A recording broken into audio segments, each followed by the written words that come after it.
So let us look at the rhythm of seasons. We have cold weather, hot weather, southwest, retreating. So all these 4 seasons has to be seen in detail. We have already seen, I'll just explain you some of the points which are additional here. The first important thing is the cold weather season, which usually starts first in the northern hemisphere, usually starts first in North India, then you will see it in peninsular India. Sometimes it goes to the extent that in peninsular India there is nothing called as winter at all when it comes to the coastal region because of the impact of sea in this region. So mid-November in northern India, December and January is the coldest months in the northern plains. The mean daily temperature remains below 21 degrees Celsius over most parts of North India. The night temperature will be quite low and sometimes it may be less than 0 degrees Celsius as well. In Punjab and Rajasthan, usually it goes to the freezing point. You have seen the northwestern part of India will receive highest temperature, and the northwest also receives the lowest temperature when compared to other parts of the country.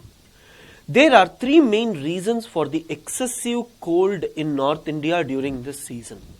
One is states like Punjab, Haryana, Rajasthan being far away from the sea will experience continental climate. I have told you, if you are closer to the sea, you will usually observe sea breeze and land breeze which moderates temperature, but whenever I am talking about this, then usually it is different. The snowfall in the nearby Himalaya ranges creates cold wave situation. Snowfall means extreme low temperature means high pressure, winds blow from mountains onto land, and this makes the entire climate to be cool. Around Feb, the cold winds coming from Caspian Sea, that is westerlies, usually blow over Caspian Sea and Turkmenistan and bring cold wave along with frost and fog over northwestern parts of India. Westerlies cover most of this region and they usually bring cold wave from the Central Asia towards India. The peninsular region of India, however, does not have well-defined cold weather season. If UPSC gives you explain cold weather season in India, first you have to talk about temperature and how exactly it varies in North India, temperature and how exactly it varies in peninsular India. Second important thing you need to talk is with respect to winds. There is hardly any seasonal change in the distribution pattern of the temperature in the coastal areas because of the moderating influence of this. I have already told you. Then we have to look at the pressure and winds. By the end of December, the sun shines vertically over the Tropic of Capricorn in the southern hemisphere. Because of this, high pressure will be there over North India. In South India, the air pressure is slightly lower. That is, the isobars of 1019 MB and 1013 MB pass through northwest India and far south respectively. As a result, wind starts blowing from northwestern high pressure zone to low air pressure zone over Indian Ocean in the south. That is, wind is blowing from land to sea. During this, some winds blow over Bay of Bengal and carry moisture and give rainfall to the southern part of Andhra Pradesh and Tamil Nadu. Right? This is what you need to understand. Due to low pressure gradient, the light winds with a low velocity of about 3 to 5 km/h begin to flow. By and large, the topography of region influences the wind direction and they are usually westerly or northwesterly down the Ganga plain, because the Ganga plain is also like this. When it is moving on the Ganga plain, it will be seen as westerly or northwesterly and become northerly in the Ganga Brahmaputra delta because it goes and hits the Arunachal Pradesh region and all, and wherever it is not there, they become northeasterly. Correct?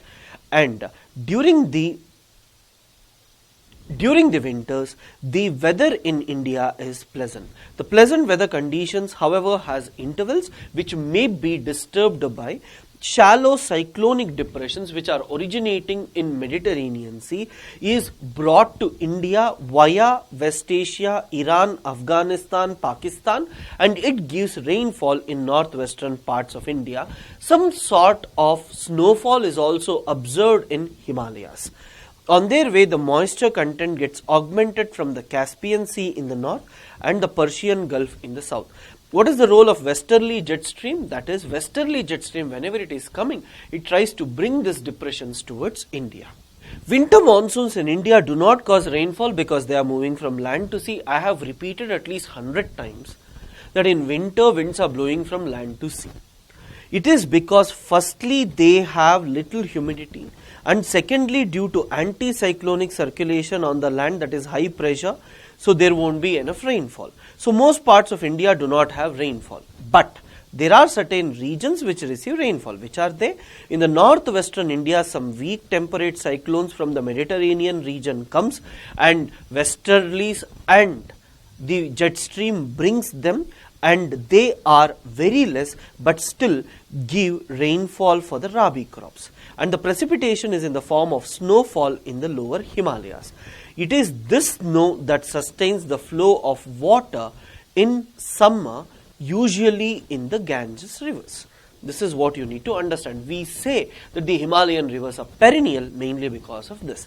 The precipitation goes on decreasing from west to east in the plains and from north to south in the mountains. The average winter rainfall in Delhi is around 53 millimeter.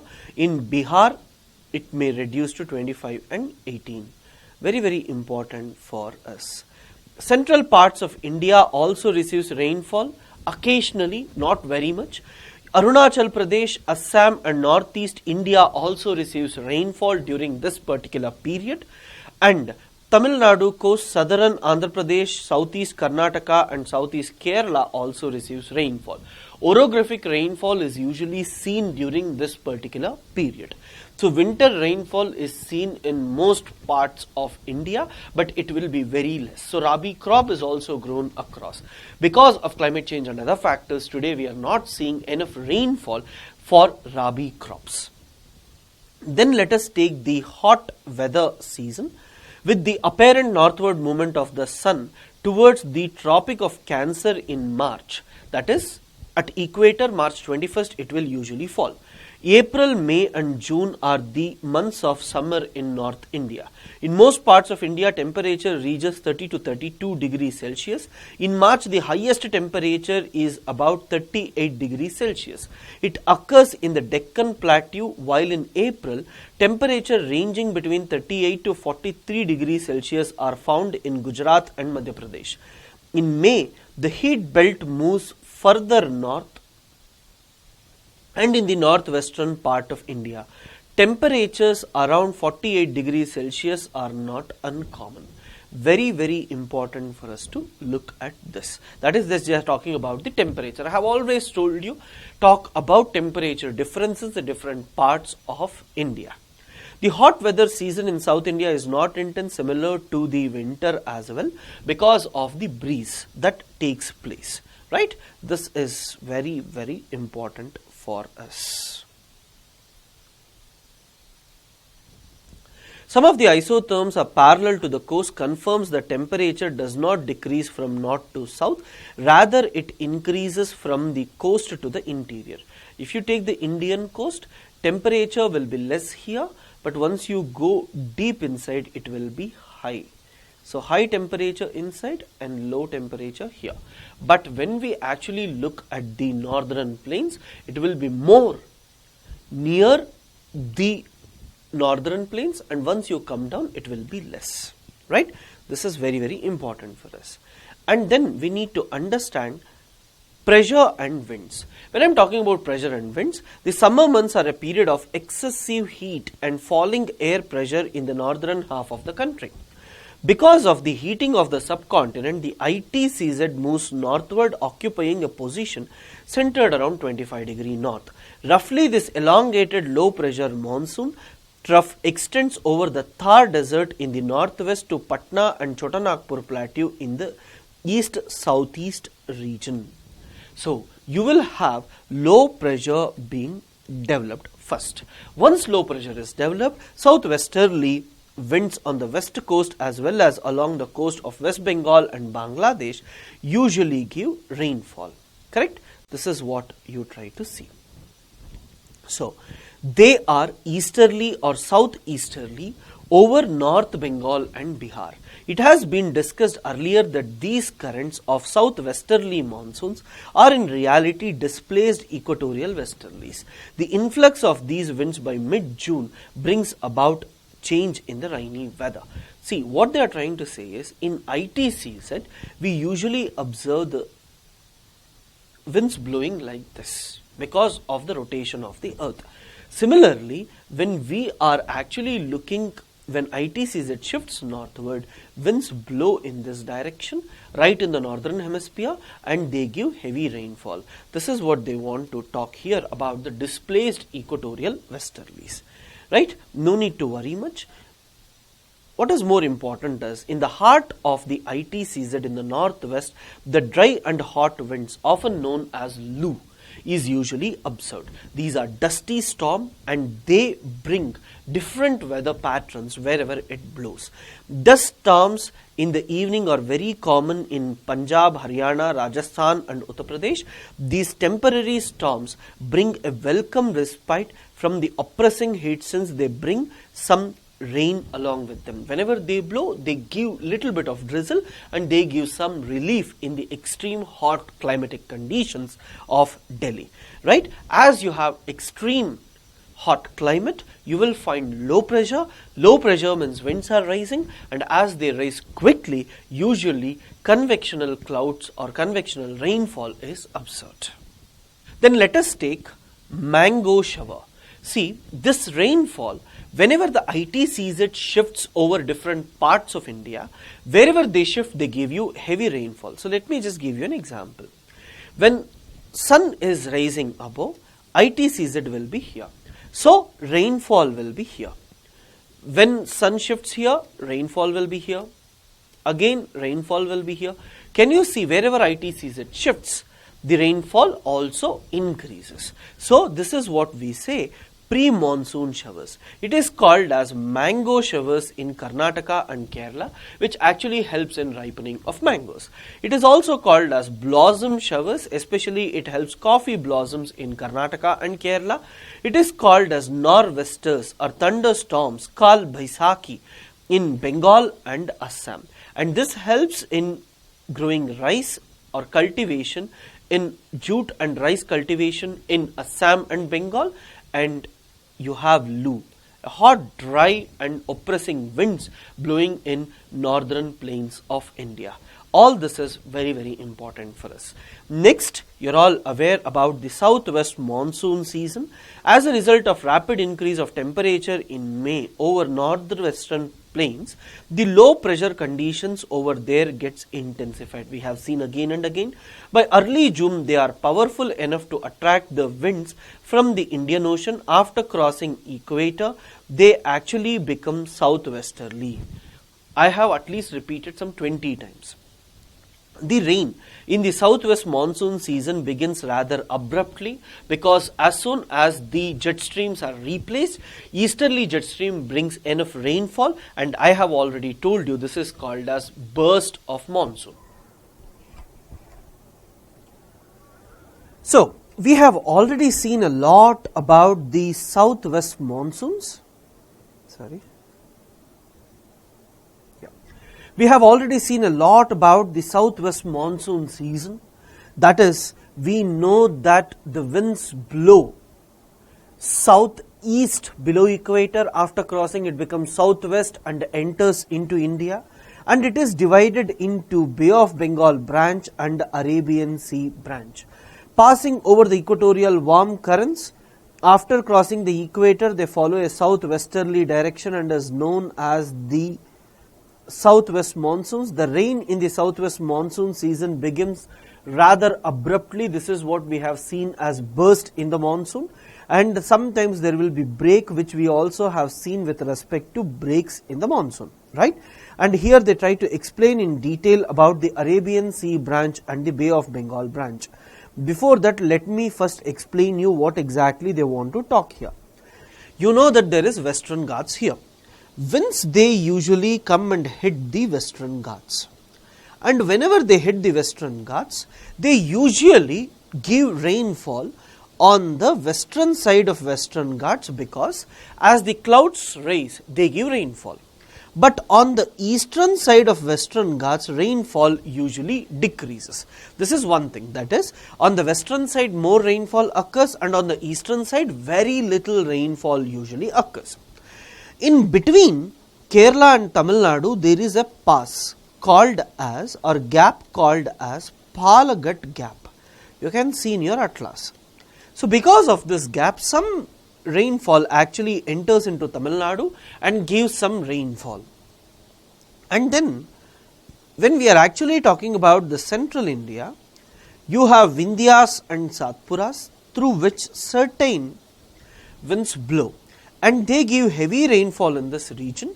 And there will be another branch coming from Bay of Bengal like this, and these both will merge and they give heavy rainfall. Further, if I move above, we have Aravalli mountain ranges, which is also like this. But what happens? The winds, after hitting Western Ghats, they start moving in parallel direction. So when they move like this, this particular portion will get rainfall. But here it is moving parallel to Aravallis, and here it is moving parallel to Aravallis. Because of this, they won't give any rainfall here. They usually give rainfall, or they move parallel, and this region doesn't give rainfall, and here they usually meet the Bay of Bengal branch. This is one important thing. Then when I take the Bay of Bengal branch, I usually observe that you have Himalayas and eastern branch. So it hits, turns back, and it starts moving towards Delhi. One branch will meet near the central India, another branch will meet near Delhi. The second important thing that you need to understand here is, when it hits, one portion may actually enter into Meghalaya. In Meghalaya, the mountains are like this. Clouds hit this, hit this, hit this. So usually they keep on hitting, again it hits, there will be some sort of funneling effect taking place. Because of this, there will be heavy rainfall present in the Meghalaya region. The other branch will usually move upward, and they usually give rainfall in the Punjab, Haryana a little. Can you see? First, the Bay of Bengal branch hits the east coast, and then it is moving towards northwestern part. Whereas when we talk about the peninsula, first it hits the Western Ghats and then it moves this side. So west will receive more rainfall, east will receive less rainfall. So guys, let me actually read out what they have given. So here we are talking about the Arabian Sea branch, which further splits into three. One branch is obstructed by the Western Ghats. These winds climb slopes of the Western Ghats, which is 900 to 1200, and whenever they climb, they become cool. As a result, windward side usually gives you heavy rainfall between 250 to 400. After crossing the Western Ghats, these winds descend and get heated up. This reduces humidity in the winds. As a result, winds cause little rainfall on the east of Western Ghats. So Kozhikode or Mangalore, Pune and Bangalore get different rainfall, mainly because one is on the western side, another one is on the eastern side of the Western Ghats. Another branch of Arabian Sea monsoon strikes the coast north of Mumbai, and they enter into Narmada and Tapi river valleys, and they give heavy rainfall in central India. Chotanagpur plateau gets rainfall. After this, they actually try to merge with the Bay of Bengal branch. This is very, very important for us.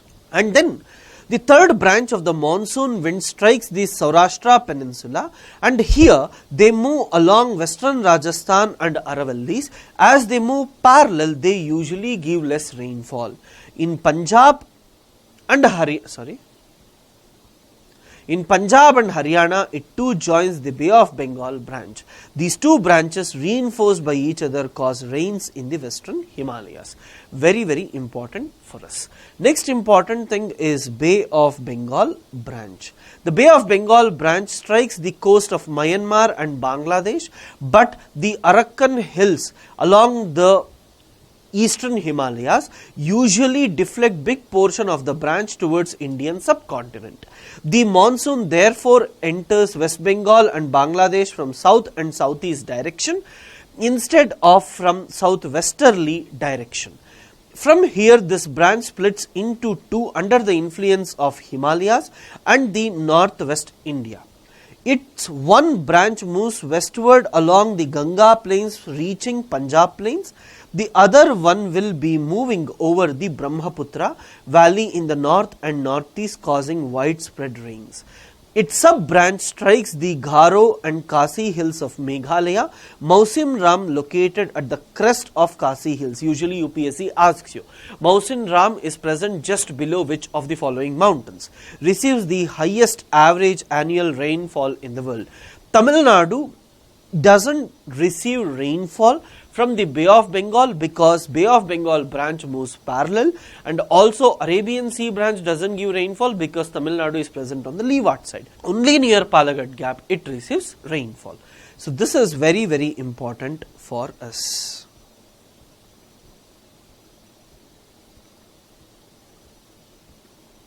Then we need to read about the characteristics of rainfall, which says that the rainfall usually occurs between June and September. Monsoonal rainfall is largely governed by relief and topography. That is, if you have western Ghats like this and winds are blowing like this, they give you rainfall. But winds, if they move parallelly, then they don't give you rainfall. Right, windward side of the western Ghats receive, eastern Himalayas receive. All this is very, very important for us. The monsoon rainfall has a declining trend with increasing distance from the sea. For example, Kolkata receives 119, whereas Patna receives 105, Allahabad 76 and Delhi 56. UPSC may give you to arrange this in an order. The monsoon rains occur in wet spells of few days duration at a time. The wet spells are interspersed with rainless interval known as breaks. These breaks in rainfall are related to the cyclonic depressions mainly formed at the head of the Bay of Bengal and their crossing into the mainland. Besides the frequency and intensity of these depressions, the passage followed by them determines the spatial distribution of rainfall.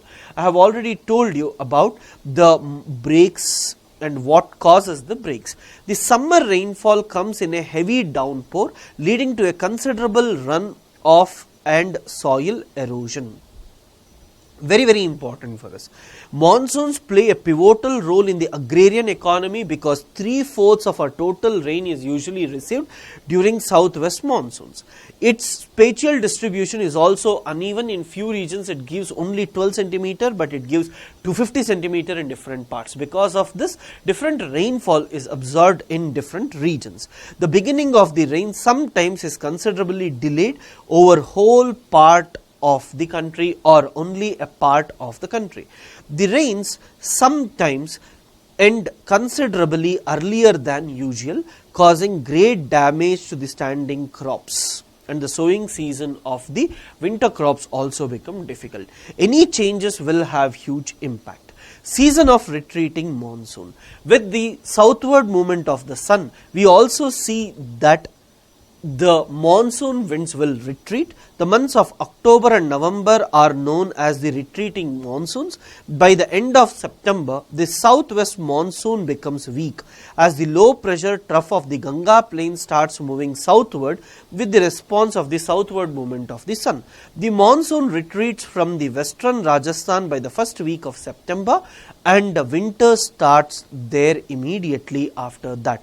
By the beginning of October, the low pressure covers northern parts of Bay of Bengal, and by early November, it moves over Karnataka and Tamil Nadu.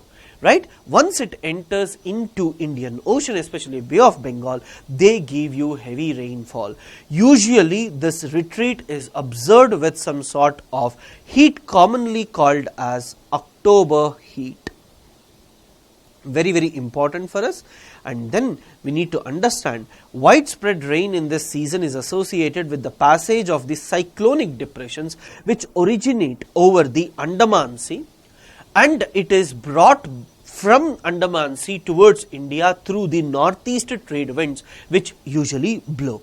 The thickly populated deltas of Godavari, Krishna will be usually affected, as this brings heavy downpour and may affect the entire coast, right? A bulk of the rainfall of the Coromandel coast is actually derived from these depressions.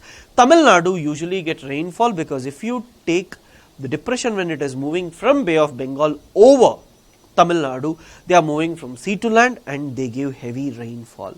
And then they talk about the traditional seasons on the basis of rainfall. So this is required from prelims point of view. Try to see that distribution of rainfall is very, very important.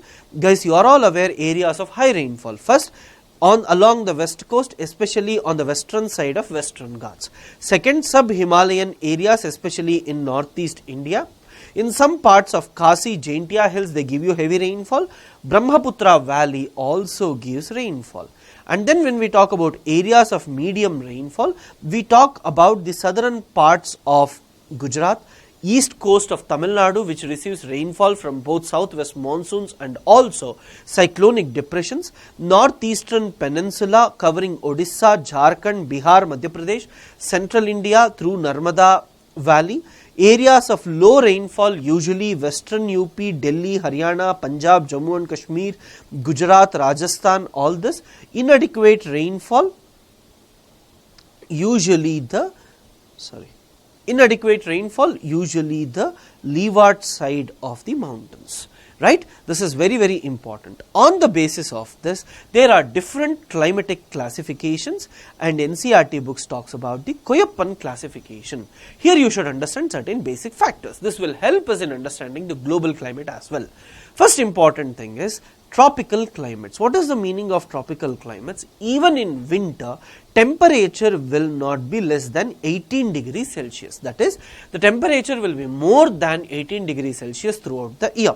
Second important thing he says is with respect to dry climates. That is, if it is completely dry, he calls it arid.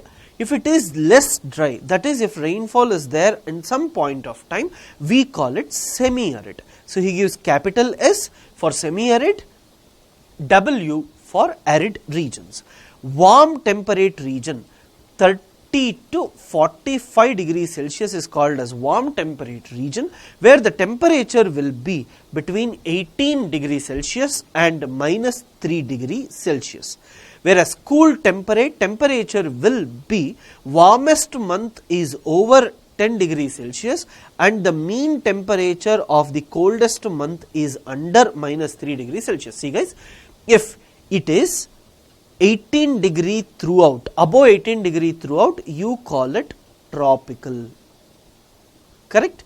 And if I am actually talking about 18 degree to minus 3 degrees Celsius, warm temperature, maximum is 10 degree and minimum is always less than minus 3 degree, we call it cold temperate. If frost is usually seen, that is under minus 10 degrees Celsius, we call it cold deserts. With increasing height in India, we find different climatic regions. And then Koyappan also uses different letters. For example, he used S for semi-arid, W for arid, F means sufficient precipitation, M means rain forest despite a dry monsoon season. That is, evergreen forest is there even when you find some sort of dryness.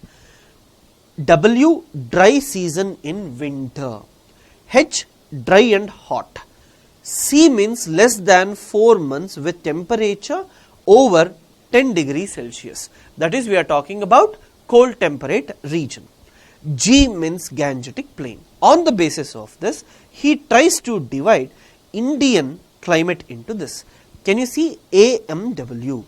A means tropical, M means monsoon, and there will be short dry season. AS, monsoon with dry summer. There will be monsoon, but there will be dry summer, right? AW, leeward side where grasslands are usually present. BW, HW, semi-arid, steppe type of climate. That is, we are talking about grasslands, but they are a bit cool. And then we have BW, this is BWHS, you have to change it. S stands for semi-arid, BWHW is hot desert. Then you have CWG, that is monsoon with dry winter. Monsoon takes place, but you have dry winter as well.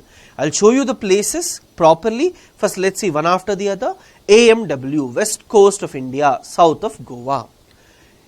Monsoon with dry summer. Usually monsoon is available in summer, but Tamil Nadu coast receives winter rainfall. So monsoon climate with dry summer. Tropical savanna, most of the peninsular plateaus south of the Tropic of Cancer, especially on the eastward side of the mountains. BWHS, northwestern Gujarat, some parts of western Rajasthan and Punjab. Hot desert, extreme western Rajasthan, where there won't be any rainfall at all. Monsoon with dry winter. Ganga plain, when does it receive rainfall? And G, you know, stands for Gangetic plain, right? Ganga plain, eastern Rajasthan, northern Madhya Pradesh, most of northeast India. That is, you will receive monsoon rainfall, but you will also see dry winter throughout. DFC, cold humid winter with short summer. Arunachal Pradesh, where mountainous region is present. Polar, Jammu and Kashmir, Himachal Pradesh and Uttarakhand. Can you just observe this? Polar is present in this region, correct? Mountainous region with some time where sunshine is available is Arunachal Pradesh.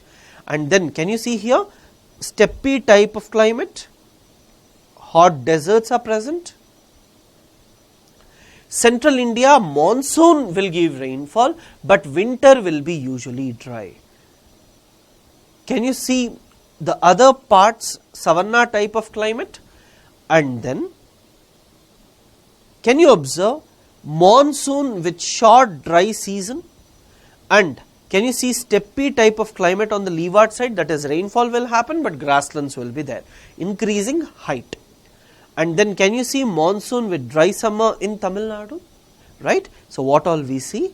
AMW. The meaning of this is monsoon with short period of dry season. Then we have semi-arid region or monsoon with dry summer. Then we have AW, which means savanna type of climate. Then we have BSHW, steppe type of climate on the leeward side of Western Ghats and also closer to Rajasthan. Then you have BWHW, we are talking about hot deserts. Then Gangetic plain is there, CWG comes in. Then you talk about DFC, precipitation is there, but maximum you see 10 degrees Celsius only for 4 months, Arunachal Pradesh. And then you have polar region E, right? AMW, AS, AW, BSHW, BWHW, CWG, DFC and E. Very, very important. High possibility UPSC may give you this particular map and help you to match them accordingly. Last, guys, monsoons and economic life of India, go through it once. Nothing much to see and it's not important as well, right? But in exam, whenever they ask you these questions, it will help you to write. So I have explained here how different rainfall is usually seen.